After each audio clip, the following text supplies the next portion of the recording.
तो महाराणा प्रताप की पुण्यतिथि के मौके पर कोरबा में भाजपा कार्यकर्ताओं ने महाराणा प्रताप चौराहे पर उनकी प्रतिमा पर माल्यार्पण किया और श्रद्धा सुमन अर्पित किए। इस दौरान तमाम कार्यकर्ता और संगठन के लोग मौजूद रहे। इस दौरान सभी ने महाराणा प्रताप की बहादुरी को याद भी किया।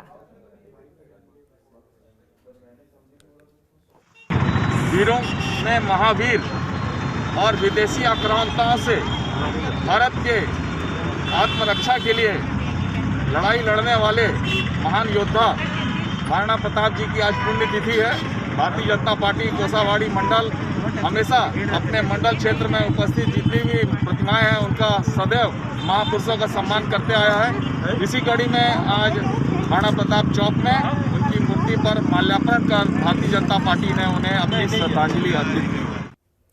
और आय से अधिक संपत्ति और राजद्रोह के आरोपों से घिरे निलंबित आईपीएस जीपी सिंह की पुलिस रिमांड बीते 18 जनवरी को पूरी हुई है। इसके बाद रायपुर के स्पेशल कोर्ट में उन्हें पेश किया गया, जहां जीपी के परिवार वालों ने उनकी तबियत खराब होने की दलील दी। वकील ने तबियत के साथ ही जेल में जीपी सिंह की जान को खतरा भी बताया है। लीना अग्रवाल की कोर्ट में जमानत याचिका लगाई गई थी, लेकिन कोर्ट ने जमानत देने से इनकार कर दिया। और वहीं अदालत ने जीपी सिंह को जमानत तो नहीं दी, लेकिन जेल में उनकी सुरक्षा का खास इंतजाम किया गया है, जिसकी जिम्मेदारी जेल सुपरिटेंडेंट को दी गई है।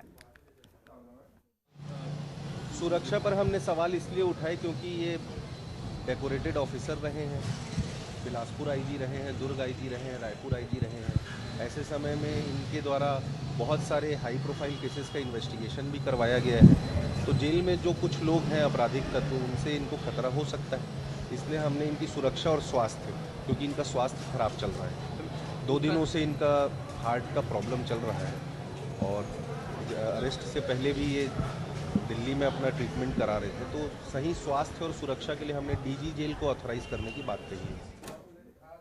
और इसी पर अधिक जानकारी के लिए मनमोहन नेता संवाददाता हमारे साथ जुड़ गए। मनमोहन, जेल सुपरिटेंडेंट को सुरक्षा का जिम्मा दिया है आईपीएस जीपी सिंह का, और जिस तरह से जमानत की एक उम्मीद जताई जा रही थी वो तो यहाँ पर खत्म हो गई, लेकिन फिलहाल जो परिवार वालों का कहना कि स्वास्थ्य खराब है और सुरक्षा नहीं मिल रही, उसको लेकर क्या कुछ जानकारी, क्या वाकई में स्वास्थ्य खराब है? देखिए कोमल, छत्तीसगढ़ के पूर्व आईपीएस और निलंबित जो आईपीएस हैं जीपी सिंह की मुश्किलें लगातार बढ़ रही है और आय से अधिक संपत्ति के मामले में एसीबी और ईओडब्ल्यू ने छापा मारा था जुलाई 2021 में, जिसके बाद उनकी गिरफ्तारी हुई और विभिन्न धाराओं के तहत यह जो मामला है पंजीबद्ध किया गया है 201, 467 और 471 के तहत। और जब उनकी गिरफ्तारी होने के बाद उसके परिजनों ने और उनके वकील ने यह दलील दी है कि जीपी सिंह के जान को खतरा है। जिस जेल में जीपी सिंह को रखा गया है उस जेल में खूंखार जो अपराधी हैं उन्हें भी रखा गया है, क्योंकि पूर्व में जीपी सिंह आईजी रहे हैं विभिन्न जिलों में। तो जो तमाम तरह के जो अपराधी हैं, अपराधियों को गिरफ्तारी में जीपी सिंह का भी महत्वपूर्ण योगदान रहा है। तो कहीं न कहीं उन अपराधियों से, उन बदमाशों से उन्हें डर सताया हुआ है। एवं उनके वकील ने कहा है कि जीपी सिंह की तबीयत भी खराब होती जा रही है और पूर्व में बताया गया है कि जीपी सिंह ब्लड प्रेशर के मरीज हैं। तो जाहिर सी बात है इस पूरे मामले को लेकर अब जेल सुपरिटेंडेंट ने भी उनकी सुरक्षा बढ़ाई है। ठीक है, फिलहाल अगर हम जमानत याचिका को लेकर बात करना चाहें, क्योंकि वकील अपनी कोशिश पूरी कर रहे हैं और उन्होंने जो दलील दी, तो सुरक्षा के पुख्ता इंतजामों की तो बात कही गई, लेकिन परिवारों की तरफ से क्या प्रतिक्रिया आई है? देखिए, परिवार का एक ही बात है कि जीपी सिंह की सुरक्षा को बढ़ाया जाए और साथ ही उनके जो स्वास्थ्यगत कारणों को हवाला देकर उन्होंने परिवारजनों ने कहा है कि उनकी लगातार स्वास्थ्य खराब रहती है और दिल्ली में भी उनका इलाज चल रहा था। तो इस पूरे मसले को लेकर अब जेल प्रबंधन ने भी उनके सुरक्षा के साथ उनके स्वास्थ्य को लेकर भी उन्होंने पहल किया है। और जाहिर सी बात है कि एक निलंबित पूर्व आईपीएस हैं जीपी सिंह, तो उनके स्वास्थ्यगत कारणों को भी देखते हुए जेल प्रबंधन ने व्यवस्था किया है। ठीक है, चलिए, बहुत शुक्रिया तमाम जानकारी हमसे साझा करने के लिए। तो जीपी सिंह की सुरक्षा को लेकर खास इंतजाम किए गए हैं, आपको जानकारी साझा कर रहे हैं। जेल सुपरिटेंडेंट को सुरक्षा का जिम्मा दिया गया है। जमानत याचिका रद्द हुई, बता दें जमानत तो नहीं मिली, लेकिन सुरक्षा को लेकर जो दलील दी गई वकील की तरफ से और परिवार की तरफ से स्वास्थ्य का जो हवाला दिया जा रहा था, उसको देखते हुए सुरक्षा के खास इंतजाम किए गए हैं। जेल सुपरिटेंडेंट को ये जिम्मा दिया गया है। तो रायपुर से ये बड़ी खबर आपसे साझा कर रहे हैं। आईपीएस जीपी सिंह की सुरक्षा के खास इंतजाम किए गए हैं।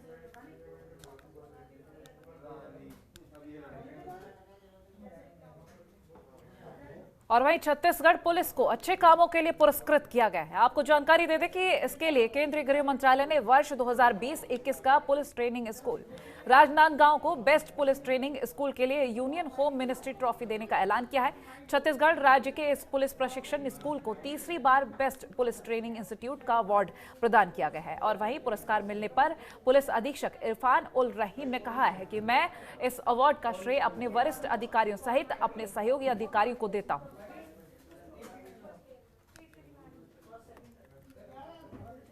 तो राजनांदगांव से ये खबर आप तक पहुंचा रहे हैं। केंद्रीय गृह मंत्रालय ने बेस्ट अवार्ड से नवाजा है पुलिस प्रशिक्षण विद्यालय। तीसरी बार बेस्ट स्कूल का अवार्ड मिला है। पुलिस अधीक्षक ने इस बात को लेकर अपनी खुशी भी जाहिर की है। तो पुलिस ट्रेनिंग स्कूल को बेस्ट स्कूल का अवार्ड दिया गया है। राजनांदगांव से ये जानकारी आपसे साझा कर रहे हैं। तीसरी बार बेस्ट स्कूल अवार्ड ये साझा किया जा रहा है इन कर्मियों के साथ। सर्वप्रथम तो मैं इसका श्रेय अपने वरिष्ठतम अधिकारियों को देना चाहूँगा, जिन्होंने सर्वप्रथम वर्ष 2019 और 20 में, जबकि हमारे additional DG training Ashok Juneja साहब थे, उनके नेतृत्व में एक साइटेशन तैयार किया गया और एक अपना पक्ष रखा गया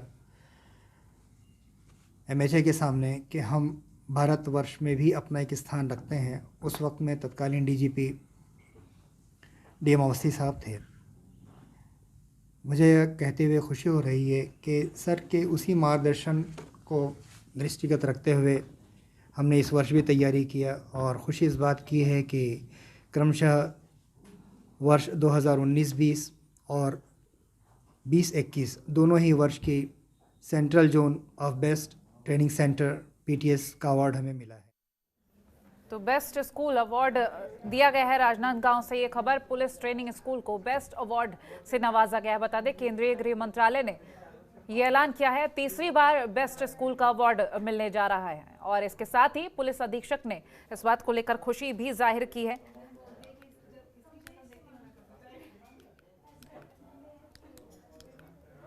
तो पुलिस अधीक्षक इरफान उल रहीम ने कहा है कि इस अवार्ड का श्रेय मैं अपने वरिष्ठ अधिकारियों सहित अपने सहयोगी अधिकारियों को देता हूं। और तीसरी बार ये बेस्ट पुलिस ट्रेनिंग इंस्टीट्यूट का अवार्ड मिलने जा रहा है। छत्तीसगढ़ राज्य के इस पुलिस प्रशिक्षण स्कूल को तीसरी बार अवार्ड मिलने जा रहा है। तो गृह मंत्रालय ने वर्ष 2020-21 का पुलिस ट्रेनिंग स्कूल राजनांदगांव को बेस्ट पुलिस ट्रेनिंग स्कूल के लिए यूनियन होम मिनिस्ट्री ट्रॉफी देने का ऐलान किया है। तो छत्तीसगढ़ पुलिस को अच्छे कामों के लिए पुरस्कृत किया गया है। यह अहम जानकारी आपसे साझा कर रहे हैं। तीसरी बार बेस्ट स्कूल का अवार्ड मिलने जा रहा है। छत्तीसगढ़ पुलिस को अच्छे कामों के लिए पुरस्कृत किया गया है और इसके लिए केंद्रीय गृह मंत्रालय ने वर्ष 2020-21 का पुलिस ट्रेनिंग स्कूल राजनांदगांव को बेस्ट पुलिस ट्रेनिंग स्कूल के लिए यूनियन होम मिनिस्ट्री ट्रॉफी देने का ऐलान कर दिया है। छत्तीसगढ़ राज्य के इस पुलिस प्रशिक्षण स्कूल को तीसरी बार बेस्ट पुलिस ट्रेनिंग इंस्टीट्यूट का अवार्ड प्रदान किया गया है।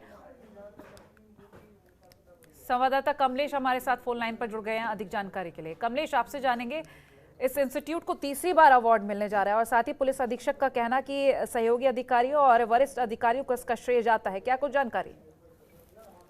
जी, काफी लंबे समय से यहाँ पे पुलिस प्रशिक्षण केंद्र में नव आरक्षकों को तैयार किया जा रहा था। इसी कड़ी में ये तीसरी बार है कि इनको मिनिस्ट्री अवार्ड मिला है और 2 लाख रुपए इनाम इनको मिला है। लगातार प्रशिक्षण यहाँ के इंस्टीट्यूट में दिया जा रहा है।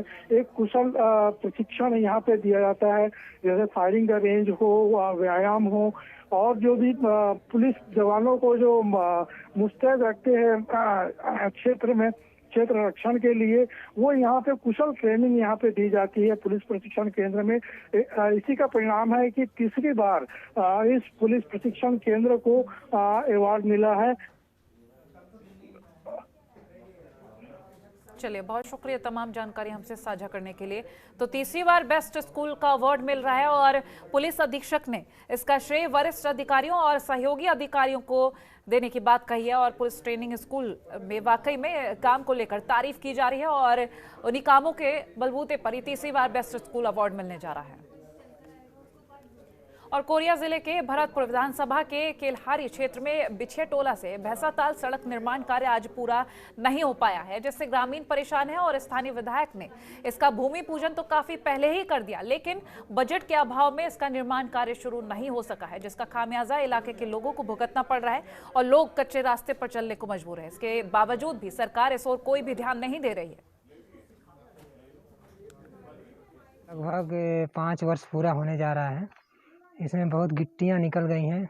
जब से मतलब गिट्टी पड़ा है इसका बाद कोई काम ही नहीं हुआ है। डामर वगैरह कुछ नहीं लगा है। यहाँ आने जाने में बहुत दिक्कत होती है, गाड़ी हमेशा पंचर होते रहती हैं।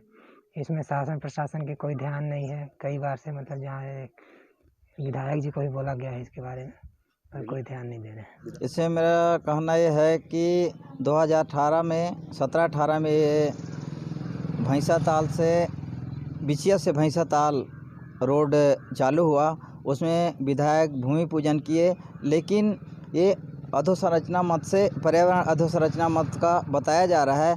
ग्रामीणों द्वारा समय कई मेरे को लिखित में दिया गया, मैं इसे प्रशासन और शासन को अवगत कराया कि ये रोड क्यों नहीं बन रहा है, तो उनका कहना यही है कि ये रोड का अलॉटमेंट नहीं आ रहा है। ये लगभग 5 साल पहले इसकी प्रारंभ तिथि चालू हुई है। 8/5/2018 को बनना चालू हुआ है, जैसा कि इस बोर्ड में लिखा हुआ है, और इसका पूर्णता तिथि 7/5/2019 को समाप्ति तिथि डाला गया है कि कंप्लीट हो गया है। और अभी 2022 चल रहा है, लेकिन अभी तक इस सड़क की दुर्दशा आप खुद देख सकते हो। पूरे गिट्टी निकले हुए हैं, कभी इस पर डामर बिछी ही नहीं। सड़क पूरी तरह से जर्जर है और आने जाने में बहुत ज़्यादा तकलीफ़ का सामना करना पड़ रहा है। कोई प्रतिनिधि यहाँ स्थानीय प्रतिनिधि भी ध्यान नहीं दे रहे हैं। लगातार इसकी शिकायत की जा रही है। और वहीं बारिश से हुई फसल बर्बाद के मुआवजे और धान खरीदी की समय सीमा बढ़ाने को लेकर बीजेपी किसान मोर्चा ने राज्यपाल के नाम कोरिया कलेक्टर को ज्ञापन सौंपा है, जिसमें धान खरीद की समस्या सीमा को बढ़ाने की मांग की गई है। और ऐसे में बारिश के दौरान बर्बाद हुई फसल पर सरकार से मुआवजा जल्द देने की मांग भी की गई है। बीजेपी किसान मोर्चा का कहना है कि अगर मांगे जल्द पूरी नहीं की गई तो उग्र आंदोलन किया जाएगा। आप लोग यहाँ किस लिए आए हैं?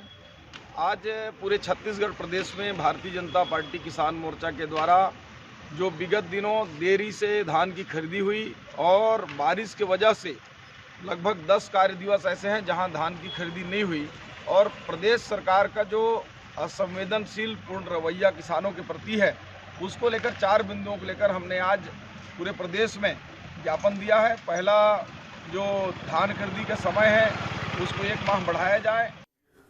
और छत्तीसगढ़ के बेमेतरा जिले में पुलिस ने एक फर्जी पुलिसकर्मी को गिरफ्तार किया है। आरोप है कि पुलिस की वर्दी पहनकर छात्र चोर चोरी की वारदात को अंजाम देता था और वर्दी का खौफ दिखाकर चौक चौराहों पर बेधड़क रूप से गाड़ी वालों से अवैध वसूली भी करता था। और इधर किसी ग्रामीण को शक होने पर नवागढ़ थाने को इसकी सूचना दी गई, जिसके बाद मामले को संज्ञान में लेते हुए पुलिस ने मौके पर पहुंचकर आरोपी को रंगे हाथों हिरासत में लिया है और उसके पास से 2 मोटरसाइकिल बरामद की है। सर, ये आइडिया कोई नहीं है। मैं चोरी किया हूँ, गाड़ी किया हूँ। हाँ। 4 गाड़ी मेरे अंडर था और 2 गाड़ी मैं दे चुका हूँ। वर्दी कहाँ से पाए आप? वर्दी मेरे जीजा के यहाँ से है। उसके यहाँ से लाया हूँ। क्यों किया सब काम आप? सर, अब क्या गलती हो गया, मजबूरी में कर लिया। कितने जिले घूम चुके वैसे ही? नहीं घूमा सर, बस बाटापारा 3 जगह किया हूँ और कुछ। और फिलहाल इस बुलेटिन में इतना ही। खबरों के लिए बने रहिए जनतंत्र टीवी के साथ। नमस्कार।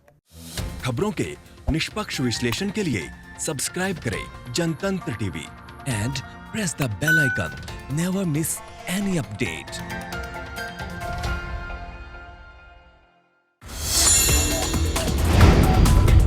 Download the Janatantra TV app, available on Google Play and App Store. Download it now.